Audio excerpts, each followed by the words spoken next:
మనకు తెలంగాణలోని సెకండ్ షిడిగా పిలువబడుతున్న సాయిబాబా మందిరం కుంటాల మండల్ కల్లూరు గ్రామంలో ఉంది. దాని యొక్క విషయాలేందో అడిగి తెలుసుకుందాం.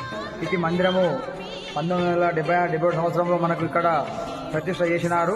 ఉత్తా మహారాజ్ అని చెప్పేసి హైదరాబాద్ నుండి తదుపరి వారి శిష్యులు శ్రీ ప్రభాకర్ మహారాజ్ అంతా మనకు ఆధ్యాత్మిక పరంగా డెవలప్మెంట్ చేసేసి ఇక్కడ ఈ యొక్క మందిరం స్థాపన చేసి మందిరం నిర్మించినారు. పక్కనే అనసూయమాత వెలిగించినటువంటి దీపము ఇక్కడనే నోములు వ్రతాలు జరుపుకుంటారు. భక్తులకు ఎండాకాలం వానాకాలం ఇబ్బంది కలగకుండా పైకప్పు కూడా నిర్మించారు. దీనిలోని అగ్నిని ప్రభాకర్ మహారాజ్ షిరిడి నుంచి తీసుకురావడం జరిగింది. ఇందులో భక్తులు తమ కోరికలను కోరుకొని కొబ్బరికాయ వేస్తే తీరుతుందని భక్తుల నమ్మకం. పక్కనే ఆ దత్తాత్రేయుని గుడి, మరోపక్క అయోధ్య స్వామి మందిరం, గోశాల, ఇందులో వందల సంఖ్యల గోవులు మందిరం సంరక్షణలోనే ఉన్నాయి.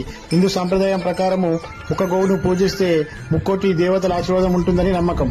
భక్తులు యజ్ఞాలను నిర్వహించుకోవడానికి పక్కనే యజ్ఞశాల, మందిరం ఏర్పాట్లో ముఖ్యమైనటువంటి ప్రభాకర్ మహారాజ్ యొక్క మందిరము, అతను సజీవంగా ఉన్నట్టుగా ఏర్పాటు చేసినటువంటి అతని యొక్క ప్రతిమ, దూర ప్రాంత భక్తులకు విశ్రాంతి గదులు, సంఖ్యలో భక్తులకు భోజనాలు వడ్డించడానికి విశాలమైన భోజనశాల, అలాగే ప్రతిరోజు నిత్య అన్నదానము మరియు అవధూతాలు నిలువున్నటువంటి ప్రదేశము మరియు మందిరం లోపల బాబా యొక్క జీవిత చరిత్రను తెలిపే చిత్రపటాలు. గుడి లోపలికి వెళ్లగానే సాయిబాబా లడ్డు ప్రసాదము లభించును.